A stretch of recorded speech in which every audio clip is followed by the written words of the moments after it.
Tim sets the stage in a way that is really open and really safe, and there's never a no, you can't do that, or no, that's not right. It's always yes and, yes and, yes and. And so you kind of end up really thinking on your feet and going too big sometimes, but at least they have it in the bag in case they want to use it. And the fun thing with the animated characters is we get to improv kind of opposite them, and they don't say anything back. But what I improv and what I do physically, with my physicality in the role, the reactions I give, actually allows them to be able to animate even more. So they're kind of able to animate off of what I give in my coverage, which is a cool experience, which I've never had that control in. So you're kind of a creator and an actor.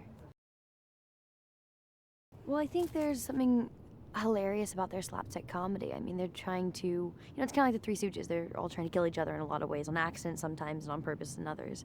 And at the end of the day, I think it's what you really see in our movie, is that these two are in some way obsessed with each other. They're best friends in a lot of ways. When I first actually met with Tim Story, our director, one of the coolest things he told me in the very beginning was that it's this almost alternate universe. So you're in New York City. It seems like New York City. It looks like New York City, but then if you look in the background, the blue sky is a little shaded with hand-drawn, and the leaves are a little hand-drawn, and every animal in the world, be it a fish on the plate that someone's about to eat, is a hand-drawn fish. So there's this kind of element of fantasy within the realm of reality, which gives you an interesting escape.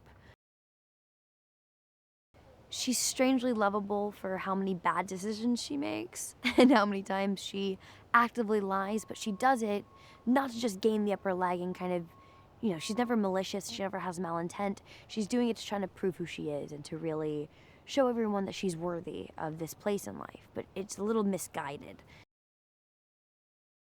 Kind of the moral of the story is that if you have Tom and Jerry, and then you have the real life Tom and Jerry, which are basically me and Terrence, me and Michael Peña. And I'm more the Jerry and he's more the Tom. And if they can end up working together, the real cat and mouse, why can't we? And so it's a good kind of human tale. I would say that Jerry is definitely more like me. Actually, in my Chinese zodiac, I am a rat. So maybe that's why I feel so much like Jerry.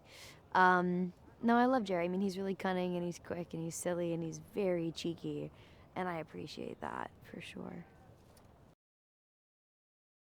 It's a really beautiful story about working together and learning each other, but it also has all the really fun slapstick comedy that you'd expect, not just out of Tom and Jerry, but out of the human actors too. And to expect a good family-friendly ride.